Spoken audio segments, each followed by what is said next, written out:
Assalamualaikum warahmatullahi wabarakatuh. Alhamdulillah wassalatu wassalamu ala Rasulillah Muhammad ibn Abdillah wa la hawla wa la quwata illa billah, amma ba'd. Para sahabat, barusan kami menyimak video dari Gus Al-Jazuli. Beliau mengkritik secara ilmiah apa yang disampaikan oleh Kiai Haji Ma'ruf Wazin. Kami tertarik untuk mengulas ulang kedua video ini, tentu dari kedua sosok yang sangat alim ini. Semoga kita bisa mengambil ilmu, semoga kita bisa mengambil hikmah dengan apa yang disampaikan oleh kedua kiai ini. Kami tertarik karena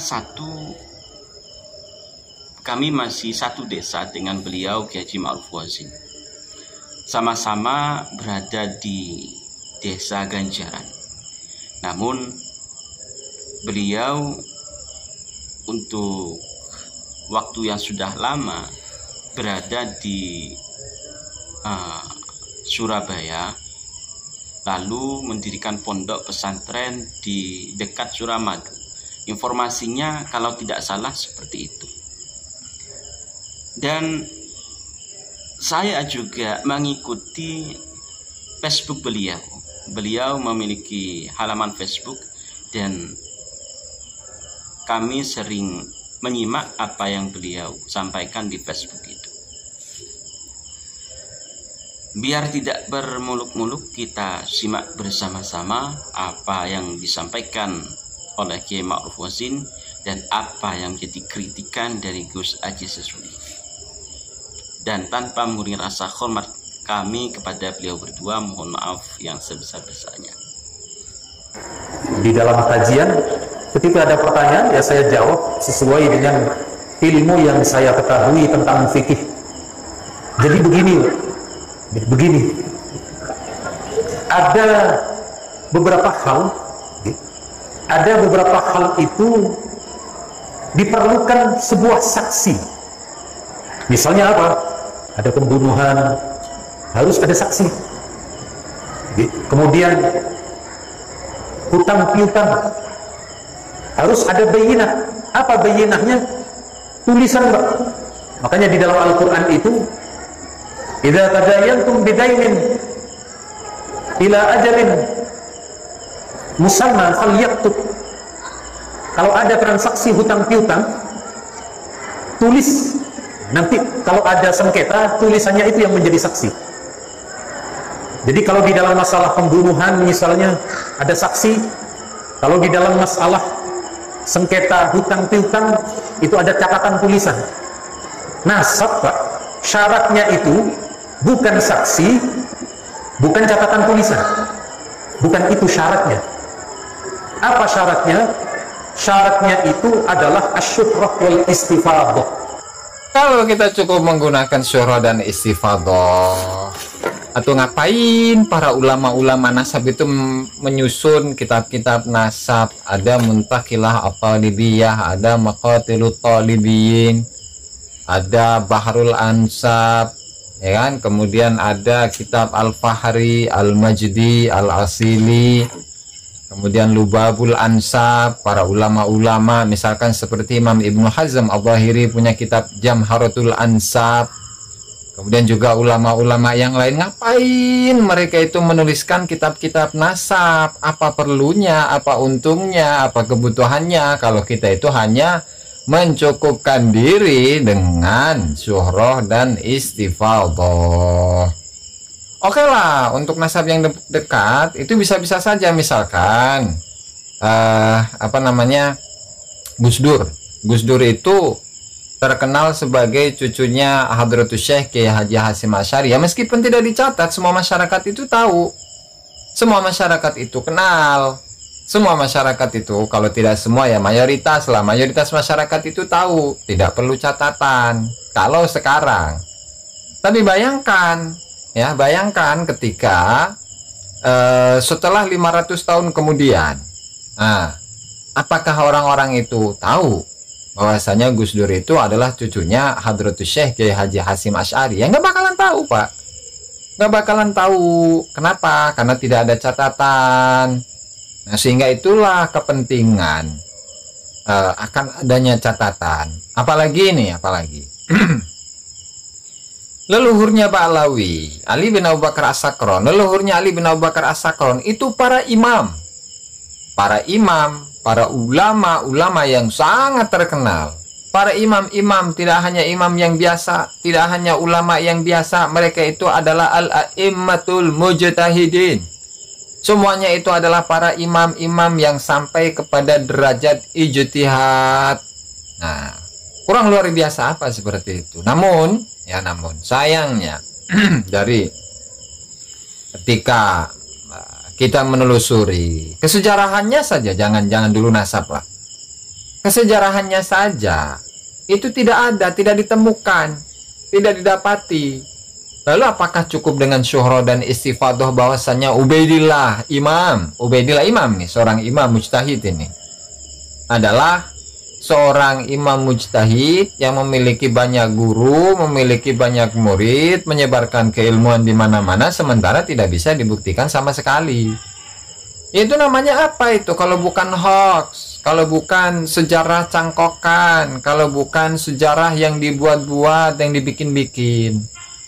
Nah, misalkan ya, kita menelusuri kesejarahan dari Wali Songo aja misalkan ya. Wali Songo Sunan Ampel misalnya ya. Kalau kita hanya cukup menggunakan syuhrah dan istifadah untuk mengetahui leluhur dari Sunan Ampel, apakah cukup? Makanya di sini ada orang yang memiliki pendapat bahwa Sunan Ampel itu adalah seorang habib gitu kan. Kemudian yang lain itu tidak, beliau bukan keturunan dari Habib Ba'alawi, bukan gitu, tetapi beliau itu adalah keturunan dari Aceh gitu. Ini misalnya gitu ya. Tidak akan muncul seperti itu. Kalau apa? Kalau kita hanya cukup menggunakan syuhrah dan istifadah sebagai bukti atau dalil yang kuat dalam fikih untuk menunjukkan leluhurnya. Berarti dari sini ada kekurangan dari syuhrah dan istifadah itu. Apa kekurangannya? Ya untuk melacak dari nama-nama leluhurnya para keturunan Ba'alawi ini, khususnya adalah tentang Ubaidillah, kemudian anaknya Alwi, kemudian anaknya Muhammad, kemudian anaknya yang bernama Alwi, kemudian anaknya yang bernama Ali, dan seterusnya. Itu akan kesulitan. Kenapa? Karena tidak ada catatan. Terus syuhrahnya dari mana? Syuhrahnya dari mana? Toh untuk membuktikan keberadaan dari Ubaidillah serta anak-anaknya itu sampai ke generasinya Al-Faqih, Al-Muqaddam, itu saja sulit. Syuhrahnya dari mana? Bukti tertulis saja tidak ada. Untuk membuktikan kesaksian saja tidak ada. Beda dengan masalah syuhrah yang menunjukkan akan generasi yang dekat. Nah, itu mudah.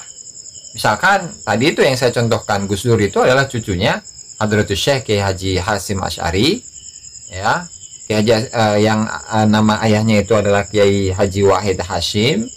Kemudian beliau merupakan putra dari Hadratus Syekh Kiai Haji Hasyim Asy'ari. Kan mudah. Kenapa? Karena generasinya dekat. Dan sampai saat ini kita bisa mendengarnya, mengetahuinya, meskipun tanpa ada catatan, kan gitu. Tapi ini persoalannya adalah persoalan nasab yang jauh. Persoalannya ini adalah persoalan nasab yang jauh 1000 tahun yang lalu. Lalu bagaimana untuk bisa memverifikasi kebenaran dari nasab itu kalau bukan dari catatan? Ya bukti arkeologi gitulah, ada atau tidak? Kan nggak ada. Sampai sekarang itu makamnya Ahmad bin Isa yang ada di mana, di Hadramut, itu baru muncul kapan? Abad ke-9, bahkan abad ke-9 saja itu belum muncul, dan itu pun melalui kasyaf, melalui ronsen kuburan, ya kan. Di sana dalam kitab Fathur Rahim Rahman, karya dari Habib Umar bin Abdurrahman Sahibul Hamra, walam yu'rafil ana maudhi'u qabrihi, di mana sekarang dan Habib Umar Sahibul Hamra itu meninggal pada tahun 889. Sekarang ini walam yu'rafil ana maudhi'u qabrihi, lokasi kuburannya saja tidak diketahui loh. Tidak diketahui. Nah terus selama sekian ratus tahun kemana itu makamnya? Makamnya kemana? Kemudian juga proses untuk mengetahui nisan tersebut itu, mengetahui kuburannya itu juga adalah melalui ronsen gitu loh.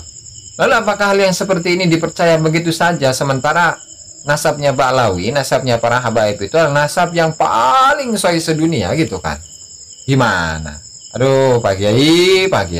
Para sahabat, apa yang jadi statement dari Kiai Haji Ma'ruf Ghazi yang mengatakan dan meminta bukti sezaman dari putra-putra Nabi Muhammad, ini mirip-mirip dengan statement yang pernah disampaikan oleh Ustadz Wafi yang juga meminta kitab sezaman tentang putra-putra dan cucu-cucu Nabi Muhammad SAW. Mungkin karena satu frekuensi sehingga ada kemiripan statement. Dari sini kita bisa mengambil ilmu, mengambil hikmah untuk memahami polemik nasab secara ilmiah. Bukan hanya kita berlandaskan bahwa nenek moyang kita dulu-dulunya ini baik dengan para habaib dan lain sebagainya. Terus terang statement yang seperti itu tentu bisa dijawab dengan sangat mudah. Kita berfatwa, kita berlandaskan dengan bahwasanya leluhur kita, kiai-kiai kita, mbah-mbah kita tidak pernah ada pertentangan antara beliau dengan para habaib. Namun kita harus mencari bukti apa yang menjadi kontribusi dari para habaib yang masih ada sekarang. Bukti nyata tingkah laku dari para habaib, bahkan bukan hanya habib-habib yang kontroversial, tapi juga habib yang menjadi junjungan, menjadi guru dari Kiai Haji Ma'ruf Ghazi seperti Habib Lutfi bin Yahya. Akhir-akhir ini sudah menjadi polemik karena berurusan langsung dengan PBNU, walaupun belum ada fatwa resmi dari PBNU terkait apa yang jadi pembangkangan, apa yang menjadi polemik dari Habib Lutfi bin Yahya terkait jatman dan lain sebagainya. Para sahabat, mungkin cukup itu yang perlu kami sampaikan, dan mohon maaf apabila ada kesalahan kepada beliau berdua, Gus Aziz Syazuli dan Kiai Haji Ma'ruf Ghazi. Mohon maaf yang sebesar-besarnya. Allahul muwaffiq ila aqwamit thoriq. Assalamualaikum warahmatullahi wabarakatuh.